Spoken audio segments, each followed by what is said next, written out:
Jesus is the Lord or the Son of Lord or a prophet? Who is Jesus?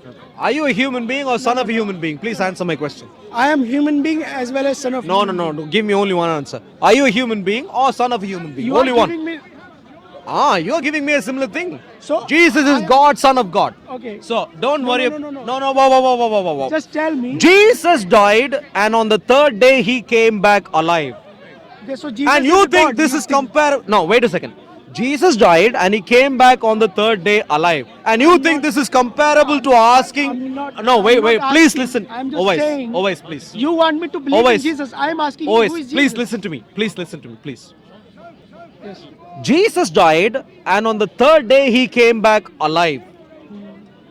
This is infinitely better than some ridiculous person somewhere in the desert telling you, wipe your face with soil for it to be clean. Do you appreciate You that? ask me to believe in Jesus. I am asking you who is Jesus?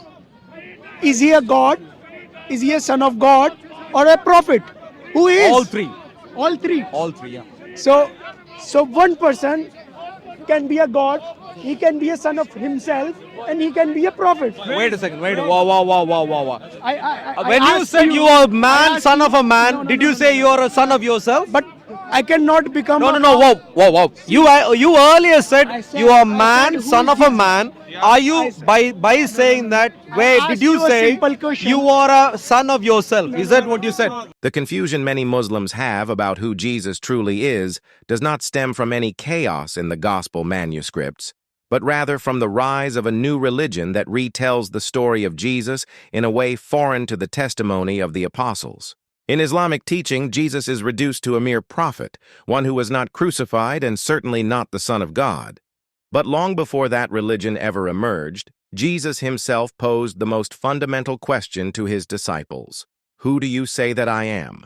And from that question came a confession that would shine as the very center of the Christian faith. Peter's declaration in Matthew 16:16, "You are the Christ, the Son of the living God," is not simply a statement of admiration. It is a divine revelation that unveils the true identity of Jesus. This confession did not come from human reasoning or insight, but from a direct unveiling by the Father in heaven. When Jesus asked, "Who do you say that I am?" Peter did not respond by calling him a great prophet or wise teacher. He said plainly, "You are the Messiah, the Son of the living God." The word Messiah means the anointed one, a person uniquely appointed by God to fulfill the mission of redemption. Yet even that title is not enough to capture the full nature of who Jesus is. Peter goes further, the Son of the living God. This is the heart of the confession. The phrase Son of God expresses more than a metaphor or honorary title.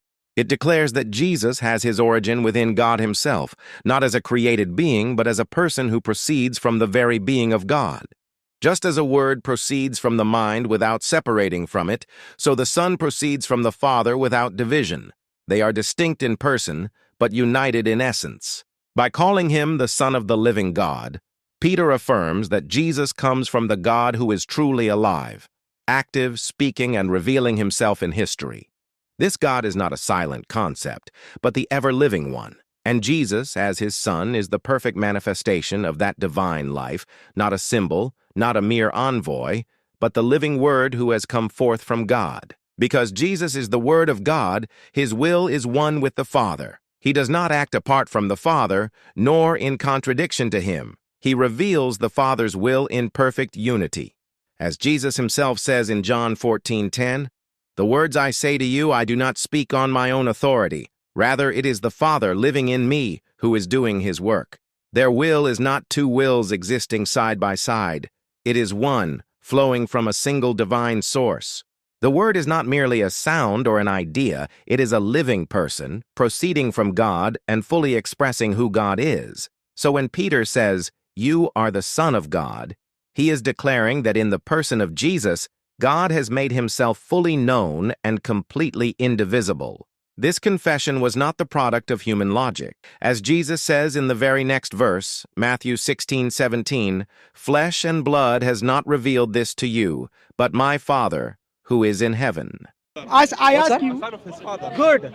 You appreciate what he said? No. I asked Oh, you. what? You said So that your Jesus Muslims have is a been God, cheated he's a son of for God, centuries and right he's a now. prophet. What's that?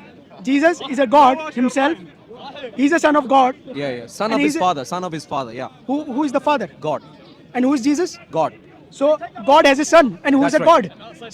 Suppose is God is saying that I want to rotate Earth to the opposite direction, and if Son of God is saying no, I want the Earth to be that direction, on the fourth planet from the sun, so there will be a war. Who is going to win?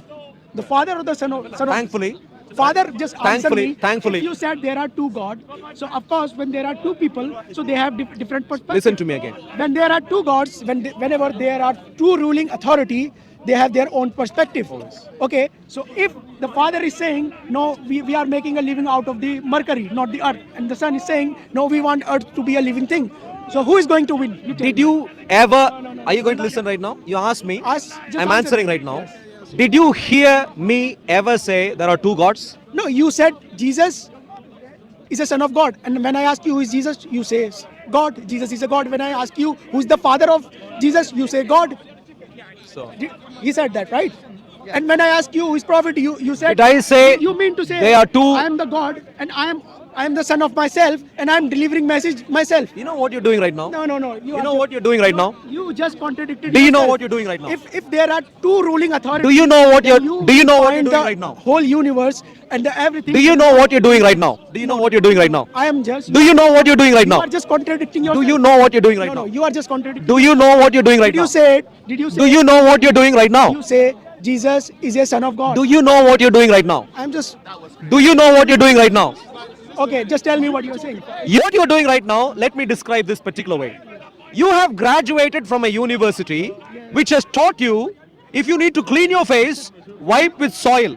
Having come from that university, everything else is muddy to you. The Quran tells you ridiculous things, and that is what has trained you in your polemics. Can I please? Would you ever clean your face by wiping with soil? Yeah. You would? Yes. If you have shit on your face. It's called tayammum in Islam. But would you ever do it? If I have to, then yeah. If it was my own. When last did you try to wipe your face with soil I mean, to clean it? I've been fortunate enough to not have to do it. Wow. You see the kinds of expression. I No, said, one okay, second. leave the Wow. Islam. I want to believe in Jesus. One second. Leave the Islam. Excuse you me. said. Always, one second. No, Let's bring in the young man there. see. So you see what he says. You are just The very idea. Excuse me. Always, please listen. The very idea you of have not having to answered a wipe single his question. face with soil to clean his face, in his view, is very unfortunate. So he is saying if he has to. But what does Allah think? Allah thinks you don't even have, it's a very clean thing to do. So unclean, purify yourselves. And if you're sick or on a journey, or one of you comes from a closet, or you have had sexual contact with women and you do not find water, then go It to says it clean. right there. If you don't find any water, Fine. that's the point. Yeah, sure. That's the whole point. If there's no That's water, not the point. then you do it. Yeah. If there's water, why would I pick the soil over it? That's the point. But please, one second. Let me finish reading and let me ask you a very reasonable question. Okay. But you should answer in a reasonable manner. I'll answer in a reasonable way. But before that, let me first read, yeah? Okay. And if you do not find water, then go to clean There high you go. There's your answer. No, let me finish.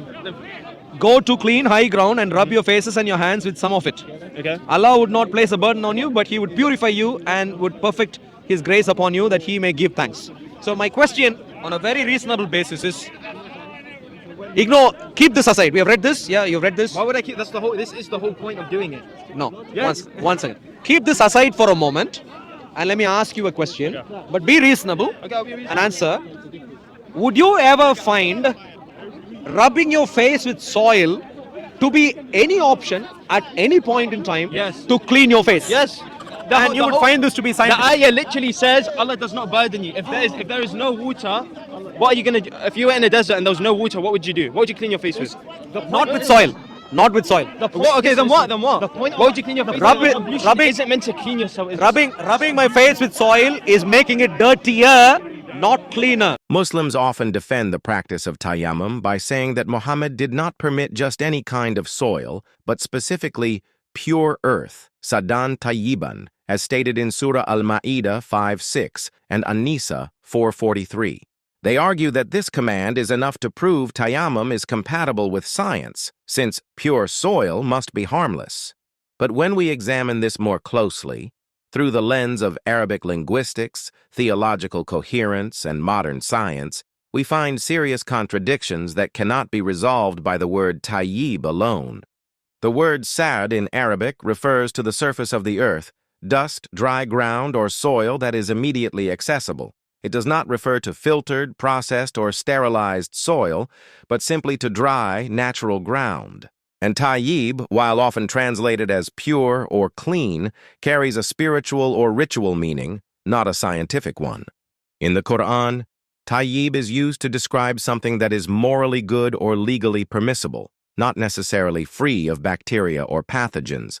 This means that tayammum is not performed with laboratory-grade sterile soil, but with ordinary dust that is deemed ritually clean, a distinction that might satisfy religious law, but not the standards of physical hygiene. Scientifically speaking, even soil that appears clean contains millions of microorganisms, including harmful bacteria, fungal spores, and microscopic parasite eggs. In the dry desert context of 7th century Arabia, it would have been nearly impossible to ensure that soil was free from contamination. Even today, global health organizations like the WHO and CDC warn that direct contact with soil is one of the leading sources of intestinal infections, parasitic diseases, and skin conditions. So if Muhammad instructed people to touch dust and wipe it across their faces and hands as a form of purification, then from a scientific standpoint, this is not cleansing. It is potential contamination. Dust does not purify. It carries risk. But the problem goes beyond hygiene. Theologically, the practice of tayammum has no precedent in divine revelation prior to Islam. In the law of Moses, God clearly established that running water was the means of purification. Moses never told the people to wipe their faces with dirt when water was unavailable. In fact, in many cases, contact with the earth, such as touching a corpse or grave, rendered someone unclean. Even in the Gospel, Jesus never taught tayammum. Instead, he spoke of living water that purifies the soul, and in baptism, water becomes a symbol of rebirth. Not one prophet, from Adam to Christ, ever taught that dust could replace water as a means of bodily cleansing. So when Islam introduced the ritual of tayammum, it did not continue the line of revealed tradition. It created a new direction entirely. And when Muslims defend this innovation by saying, if not soil, then what should we use? They unintentionally reveal the deeper flaw.